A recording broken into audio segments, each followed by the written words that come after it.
Welcome back, everybody, to another deep dive. Yeah. Today, we're going to be asking a question that could have some huge EE implications for all of us. Is Elon Musk aiming to control part of the U.S. financial system? That's a great question.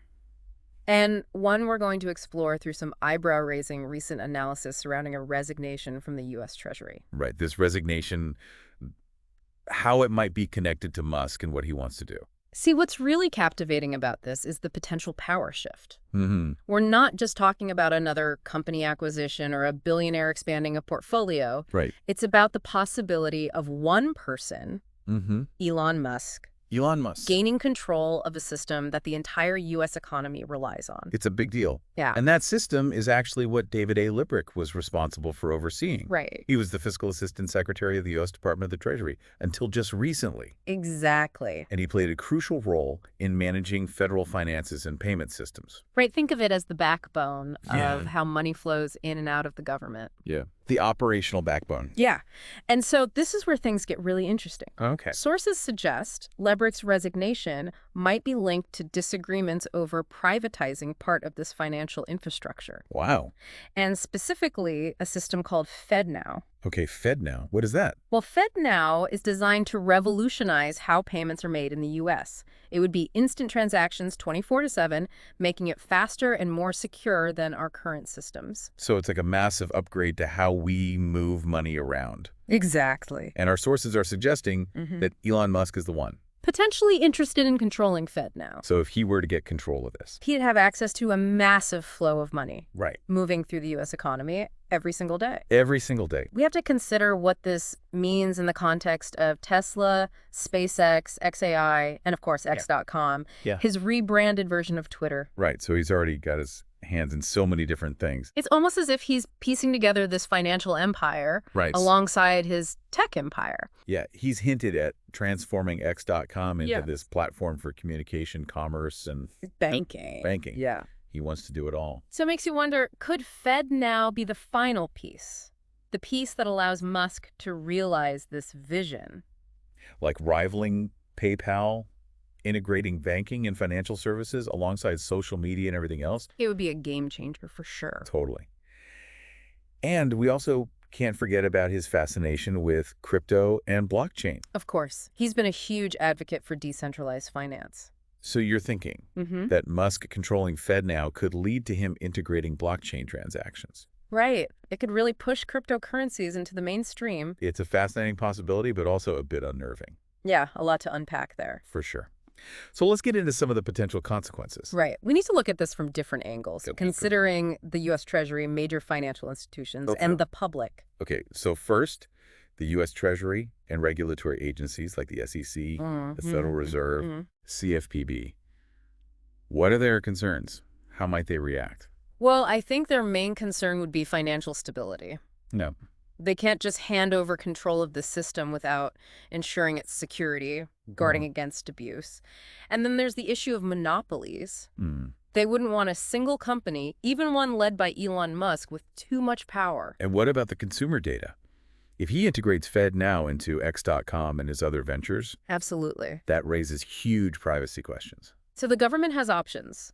They could completely block Musk's attempt, citing national security or financial stability. They could launch investigations into Lebryk's resignation, looking for evidence of pressure or wrongdoing. Or they could make new laws and regulations to prevent this kind of privatization. So a lot of different ways they could respond. A complex situation, no easy answers. Definitely. What about the big banks, though? The big banks, let's just say they won't be happy. I imagine not. They see this as a direct threat to their dominance over the financial system. Right. They're built on traditional banking models. And Musk is all about disrupting that. Exactly. Why would you need a bank for a wire transfer or to pay bills if you could do instant free transactions through a Musk-controlled system? And don't forget about the potential impact on their fees from payment processing. Right. All that revenue would be gone. If he throws crypto into the mix, So banks stand to lose a big chunk of their business. they won't go down without a fight. We could see lobbying, legal challenges, attempts to undermine public confidence in Musk's system They could even cause market volatility. as investors react to the uncertainty. It's a high-stakes game for Yeah, sure. absolutely. So we've got the government potentially pushing back, banks fighting to protect their turf. But what about the everyday people? Ah, that's where it gets really interesting. Oh, so? Because there could be good and bad consequences. Yeah. Imagine faster transactions, lower fees, innovative products. If Musk brings his tech approach to FedNow, it could even force banks to be more competitive and offer better services to keep up. Okay, so that's the positive side. But then there's the data privacy issue. Right. Imagine all your financial data linked to his ecosystem. Location data from Tesla, social media activity from X.com, now your transactions too. Yeah, that's a lot of information at one place. It raises questions about who controls that data and how they use it. Right. It makes you think, who would be overseeing all of this? Exactly. Who ensures a private company controlling something as important as FedNow acts responsibly? What about security breaches?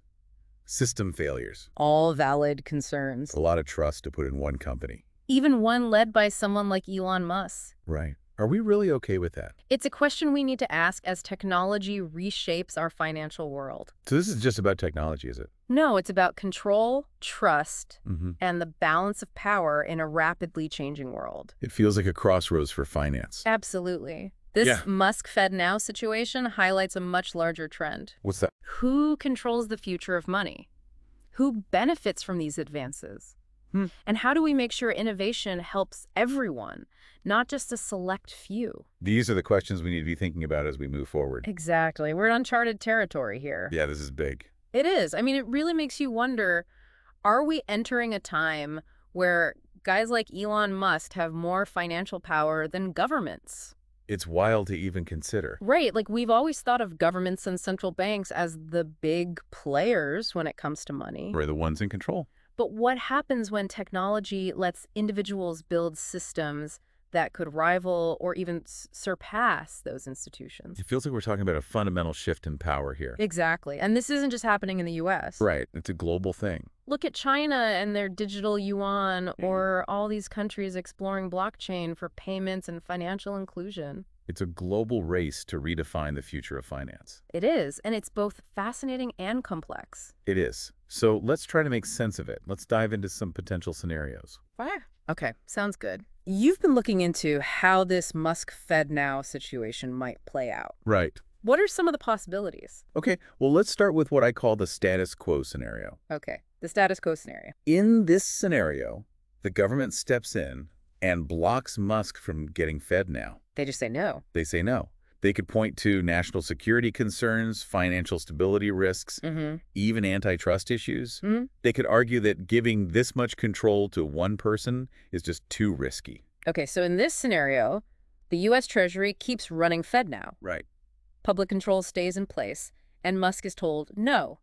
But knowing Musk, would he just walk away? I doubt it. He's not known for giving up easily. Right. He's pretty persistent. He could decide to build his own payment system. Imagine a Musk Pay operating alongside everything else. That would definitely shake things up. It would be a huge challenge to the established financial order. I wonder how banks would react to a competitor like that. Oh, they'd have to adapt. Competition often leads to innovation. This could spark a wave of new financial products and services. So consumers could benefit from lower fees, faster services, more options. Exactly. It would be like a financial arms race with innovation as the weapon. Okay, that's one scenario. What about a partial acquisition scenario? Okay, so in this one, the government is more cautious. Okay.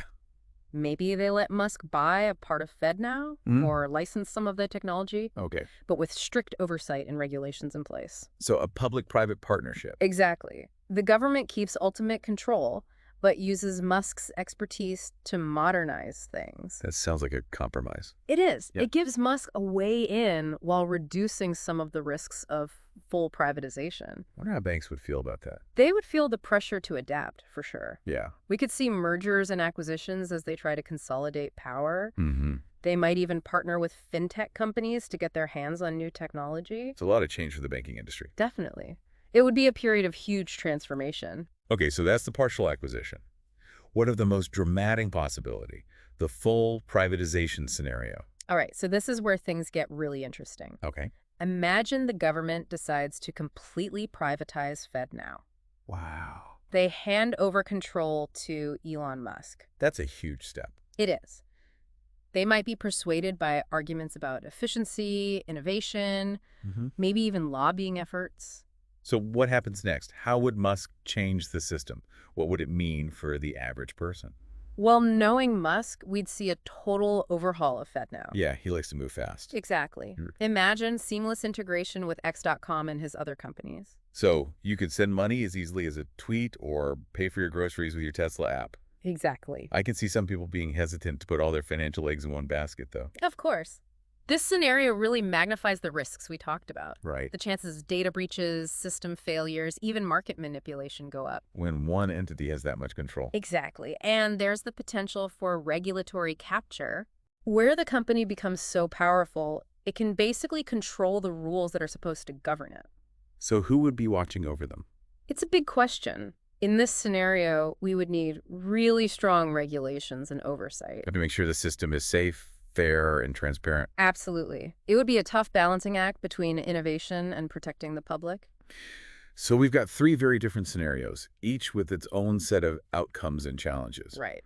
It's hard to say which one will actually happen. It is. But one thing is clear. The stakes are incredibly high. They are. This is about way more than just one company or one person. Right. It's about the future of money, power in society, and the role of technology in our lives. It's a lot to think about. It is. This whole situation with Musk and FedNow is just a small part of a much bigger conversation. What do you mean? Well, how do we navigate this intersection of technology, finance, and power in a way that benefits everyone? How do we make sure innovation leads to a better future for everyone? Right, not just for the people at the top. Exactly. These are the questions we need to be asking as we move forward. It really does feel like we're on the verge of a revolution in finance. It's a fascinating time to be alive, for sure. Technology and finance coming together like this. It's creating opportunities, but also challenges. A lot of challenges. Right. And like we've been talking about, this Musk FedNow situation, it's really just one piece of a much larger puzzle. Yeah, we mentioned China's digital yuan, other countries looking at blockchain. You've got companies like Meta and Amazon getting into financial services. It's a crowded space. It is. A lot of different players all wanting to be in control. And with a lot at stake. Exactly. Yeah. We're not just talking about who controls the technology, but who gets to make the rules. Right. Who benefits and how these changes affect our everyday lives. So with all this complexity, what can our listeners do? The people who have been following this deep dive, trying to make sense of it all. Right. It can be overwhelming. It can. What actions can people actually take? It's a great question. And it's important to remember that even with these huge changes, individual actions still matter. They do. First and foremost, stay informed. Stay informed. Keep up with the story as it develops. Read articles from different sources, listen to podcasts that offer different perspectives. Yeah, don't just listen to us. Get out there and hear what other people are saying. Right. The more you understand the nuances, the better you'll be able to navigate this whole thing. Knowledge is power. Exactly. But it's not just about passively taking in information. Okay. You have to engage with it critically. What does that mean? Don't be afraid to ask questions. Challenge assumptions. Think about the consequences, both the intended and unintended ones. So give me an example. Say you read about a new fintech innovation. Okay. Dig a little deeper. Ask, who benefits from this? Are there any downsides? How could this affect me or my community? So be curious, be skeptical. Exactly. Don't just take things at face value. Right. Think for yourself. And remember that you have a voice. Share your thoughts and concerns with your elected officials. Let them know what you think. Right. Participate in public forums, online discussions. Advocate for policies that promote fairness, transparency, and accountability in the financial system. So stay informed, ask questions, speak up. Those are the key takeaways. I think so. And if I could leave you with one final thought, Okay. it would be this. Technology is a powerful tool, It is. but it's up to us to decide how it's used. We have the power. We do. We have the power to shape the future of finance. Right. To create a system that benefits everyone, not just a select few. Let's use that power wisely. I agree. Well said. Well, on that note, I think we're going to wrap up this deep dive. This is good. This story is far from over, though. Right. Keep your eyes peeled, folks. Things are about to get interesting. They are. And who knows, maybe we'll revisit this topic in a future episode as things develop. Thanks for joining us. Thanks for having me.